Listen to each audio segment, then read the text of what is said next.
खत्म हो गई है, सब चीज़ खत्म हो गई है।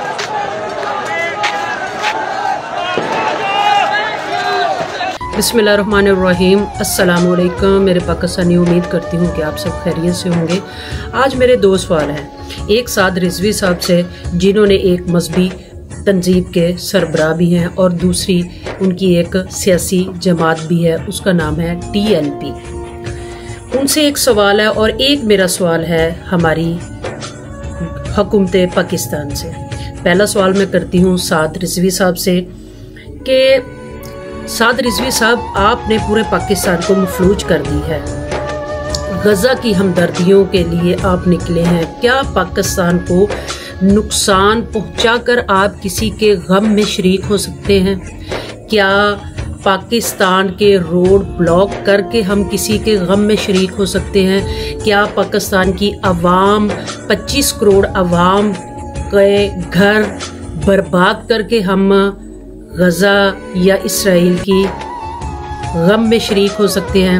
उन पाकिस्तानी बच्चों का क्या कसूर है जो सुबह यूनिफॉर्म पहनकर अपने स्कूल जाने के लिए रोडों पर वेट कर रहे हैं? उन जॉब पे जाने वालों का क्या कसूर है जो सिर्फ वाहिद अपने घर का वाहिद एक सरबराह है जो मेहनत मजदूरी करके अपने घर वालों का पेट पालता है? उन मरीजों का क्या कसूर है जो एम्बुलेंस में तड़पते अपनी जान की बाजी हार बैठे हैं? क्या रोड बंद करके, क्या लोगों का रश लगाकर हम बता सकते हैं कि हम आपके गम में शामिल हैं?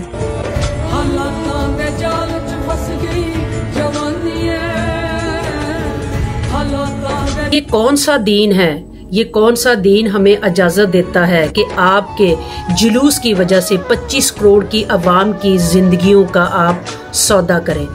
आज मुझे लाहौर जाने का इत्तेफाक हुआ। रास्ते में मैंने देखा कि हर तरफ रोड ब्लॉक है, कंटेनर लगे हुए हैं और रास्ते में मुझे बच्चों का रश मिला जो अपने स्कूल, यूनिवर्सिटियों, कॉलेज में जाने के लिए बसों का वेट कर रहे थे।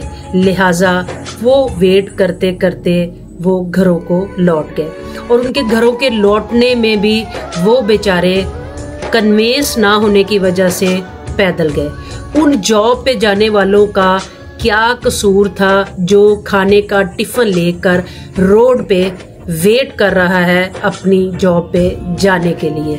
उस एम्बुलेंस में जो मरीज बेड पे लेटा हुआ है उसका क्या कसूर है जो हॉस्पिटल जाने से पहले ही अपनी जान की बाजी हार बैठा है?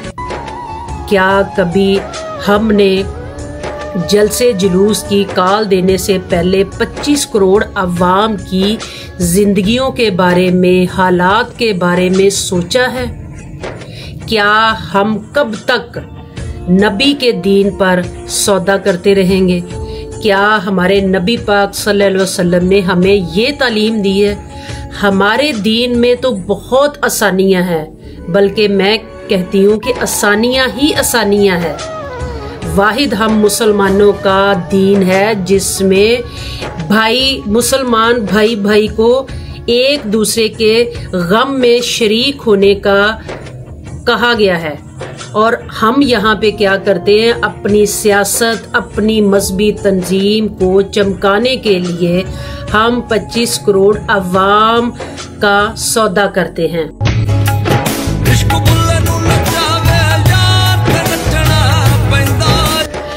क्या साद रिजवी साहब, आपने कभी सोचा है कि कितने बेगुनाह लोग जान की बाजी हार गए हैं?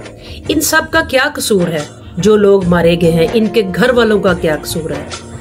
अब इनके घर वालों का कोई वाली वारस नहीं। जितना मैं अपने दीन को जानती हूँ, हमारे दीन में आसानियाँ हैं। आज मरीदके में एक ऐसी जुल्म और बर्बरियत की दास्तान रकम हुई कि जिसकी मिसाल पाकिस्तान की तारीख में कहीं नहीं मिलती कि हजारों मुसलमानों पर सोते में आज कितनी जानें जो हैं वो सड़कों पे पड़ी हुई हैं, लावारस, उनको कोई उठाने वाला नहीं। कभी सोचा है कि ये एक शख्स जो सड़क पे लावारिस पड़ा हुआ है, इसके घर में कितने लोग हैं जो इस पे डिपेंड करते हैं कि ये शाम को कमा के लाएगा और हमारे पेट की आग बुझेगी। कब तक हम इस उम्मीद पे जिंदगी गुजारेंगे कि इस सुबह का आगाज हम अपनी जिंदगी का सौदा करके गुजारेंगे। कितने बच्चे अपने इम्तिहान से महरूम हो गए, कितने लोग हैं जो बेकसूर एम्बुलेंस में मारे गए, कितने लोग हैं जो हॉस्पिटल में मेडिसिन टाइम से ना पहुंचने की वजह से अपने जान की बाजी हार गए हैं। कितने डॉक्टर हैं जिन्होंने 13 डेट को हजारों की तादाद में ऑपरेशन करने थे, उनमें से कभी सोचे कितने लोग जान की बाजी हार गए हैं।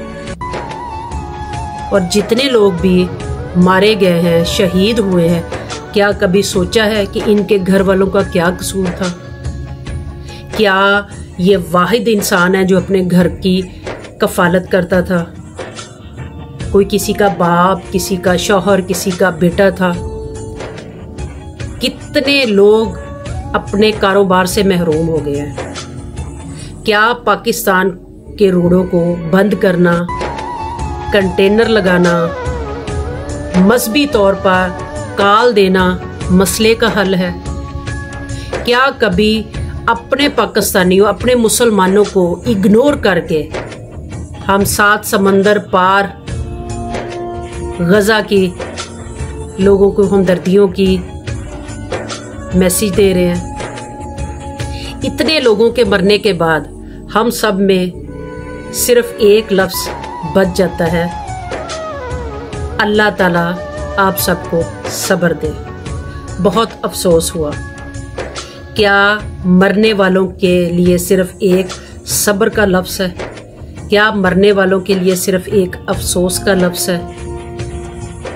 क्या मरने वाले की जान इतनी सस्ती है जो रोड पे लावारसों की तरह पड़ा हुआ है? क्या हमने पाकिस्तान इस मकसद के लिए बनाया था कि आज हमारे मुसलमान बहन भाइयों का कत्लेआम कर रहे हैं? क्या कभी सोचा था कि हमारा मुल्क इस मोड़ पर आएगा? क्या हमारी जिंदगी इतनी सस्ती हो गई है? क्या हमारा मजहब हमें ये तालीम देता है? कितने घरों के चिराग बुझ गए हैं, कितनी जिंदगियां अपनी जान से हाथ धो बैठी हैं। क्या हमारे नबी पाक सल्लल्लाहु अलैहि वसल्लम ने हमें ये तालीम दी है?